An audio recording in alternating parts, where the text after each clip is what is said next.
اگر ہماری نماز صرف ایک ایکسرسائز بن کے رہ گئی ہے، اگر ہماری نماز میں آپ نے 1-2 آیات قرآن کی پڑھی، چھوٹی سے چھوٹی صورتیں آپ نے یاد کی، ان کو بھی اتنی جلدی سے مکا کے ٹرخا کے پڑھا کہ ٹائم نہیں ہے بھائی ہمارے پاس، اور کام کرنے ہیں بڑے، اگر آپ کا یہ حال ہے، ہمارے ہاں تو وہ تو چیک کرتے ہیں نا مسجدوں میں کون سی مسجد میں تراویح سپر سپیڈ سے پڑھی جا رہی ہے، وہ جا کے پہلے 2 دن میں جائزہ لیتے ہیں، پھر وہ ریکارڈ ٹائمر پہ رکھ کے اچھا اس میں جو ہے وہ 20 رکعتیں جو ہے وہ 19 منٹ میں پڑھی جاتی ہیں، یہاں جا کے تراویح پڑھتے ہیں۔ اور یہاں یہ بات صرف ہمارے پیچھے دیش کی نہیں، یہاں بھی کوئی قاری غلطی سے آ جائے جو آرام سے تلاوت کر رہا ہو، ترنم سے پڑھ رہا ہو، تجوید سے پڑھ رہا ہو، اس کے بعد بعد میں ذرا اسپیڈ بڑھا دیں گے، ذرا میں اور کام ہے۔ یعنی ہمارے ہاں نماز کا مقصد کیا رہ گیا ہے؟ نماز کا جو اصل کیا تھی؟ نماز خود سے ایک اصل نہیں ہے، نماز کا مقصد ہے غیب کی حقیقت تمہارے لیے کھولنا تاکہ وہ آنکھ بند نہ ہو۔ اب ہم کہتے ہیں یہ تھوڑی سی بھی جو نماز ہے وہ بھی ہمارے لیے مشکل ہو گئی ہے، کیونکہ کیوں ہوا یہ ہے، اصل مسئلہ یہ ہے، اصل مسئلہ بنی اسرائیل کا یہ تھا، اب ہمارا یہ ہو چکا ہے، وہ یہ ہے کہ کچھ ہیں اصول اور کچھ ہیں احکام۔ احکام کا تعلق کیا ہے؟ اصول کو تمہاری زندگی میں لانا، ٹھیک ہے؟ احکام خود سے ایک مقصد نہیں ہے، احکام کا بھی ایک مقصد ہے۔ نماز کا ایک مقصد ہے کہ تمہاری زندگی میں تقویٰ آئے، تمہاری زندگی میں اللہ تعالیٰ کا ذکر آئے، تمہاری زندگی میں غیب کی حقیقت تمہارے سامنے کھلی رہے، ہمیشہ ہمیشہ کھلی رہے۔ لیکن جب اصول الگ ہو جائے نا، بس احکام ہی رہ جائیں، نماز ہو گئی کہ نہیں ہوئی؟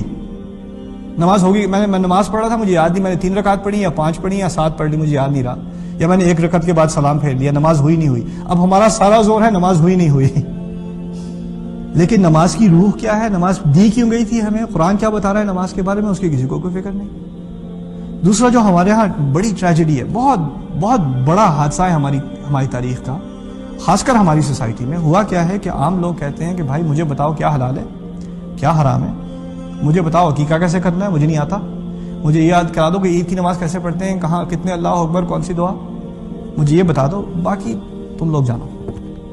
یہاں تک کہ اہل علم، نالجبل لوگ، جن کا دین کے بارے میں علم ہے، سارا کا سارا زور کیا حلال اور کیا حرام، اور کوئی کہ قرآن پڑھنے، قرآن سے جتنے احکام آپ نے نکالنے تھے، جتنے فتوے نکالنے تھے آپ نکال چکے، اب کیا فائدہ قرآن کا؟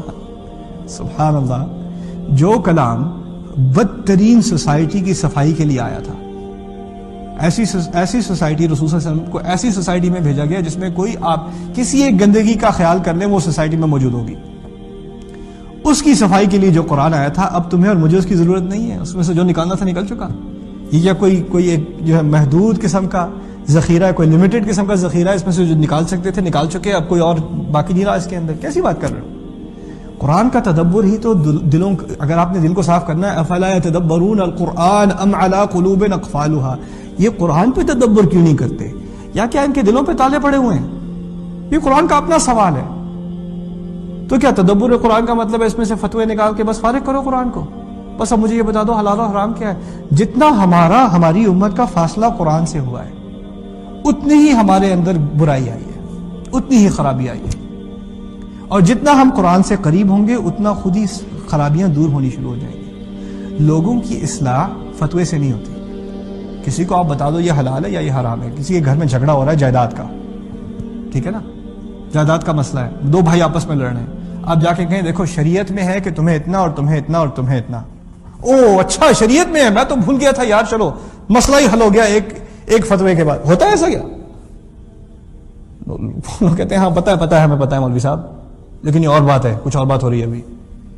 جو شراب بیچ رہا ہے مسلمان، اسے نہیں پتا کہ شراب حرام ہے؟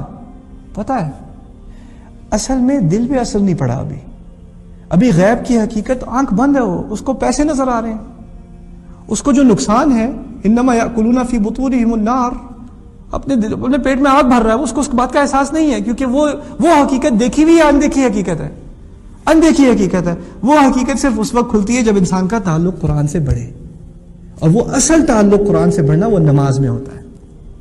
اگر نماز میں قرآن سے تعلق نہیں ہے تو ہے ہی نہیں۔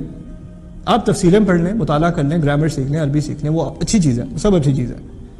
جب تک نماز میں آپ کا خدا سے تعلق نہیں ہوگا، اس کلام سے تعلق نہیں ہوگا، اصل ایکسپیرینس قرآن کا جو ہے آپ کو نہیں ملے گا۔ اسی لیے اللہ تعالیٰ نے اس عربی زبان کو بھی آسان کر دیا، آپ بہانہ نہ بنائیں، کر دیا۔ اللہ تعالیٰ کا اپنا وعدہ ہے، وَلَقَدْ يَسَّرْنَا الْقُرْآنَ لِلذِّكْرِ، کسی کے لیے مشکل نہیں ہے۔ کون سی قوم ہے زندگی کی جس میں مسلمان عالم نہیں ہے؟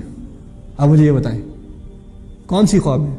یورپ تک اسلام پہنچا ہے، افریقہ تک پہنچا ہے، ایشیا تک پہنچا ہے. ہمارے اپنے علماء شروع میں عربی میں کتابیں لکھتے تھے. یہ فارسی اور اردو تو بات کی بات ہے، ہماری اپنی ساری تعلیمیں عربی میں تھی. یعنی اپنی زبان نہیں چھوڑی لیکن عربی ہمیشہ برقرار رکھی. ہماری بیسک ایجوکیشن تھی. یار تم تو اب C++ پڑھ لیتے ہو، تمہیں کوڈ جو انسان کو سمجھ نہیں آتا وہ تمہیں سمجھ آتا ہے، تمہیں اس میں سے غلطی نظر آ جاتی ہے. تھوڑی سی عربی نہیں سیکھ سکتے؟ اور وہ کوئی آسان زبان ہے؟ جاوا سیکھنا آسان ہے؟ میڈیکل لینگویج سیکھنا آسان ہے؟ عربی تو اللہ تعالیٰ نے آسان کی ہے، اللہ تعالیٰ نے آسان کی. یہ تو اللہ تعالیٰ کا وعدہ ہے. اور اگر نیت کیا ہو؟ نیت یہ ہے کہ میں نے نماز میں قرآن کا تجربہ کرنا ہے، جو اللہ مجھ سے کہہ رہا ہے وہ مجھے براہ راست اس سے تعلق قائم کرنا ہے. اس نیت سے عربی پڑھو گے تو دیکھو کیسے آسان کرتا ہے. الذین یؤمنون بالغیب ویقیمون الصلاۃ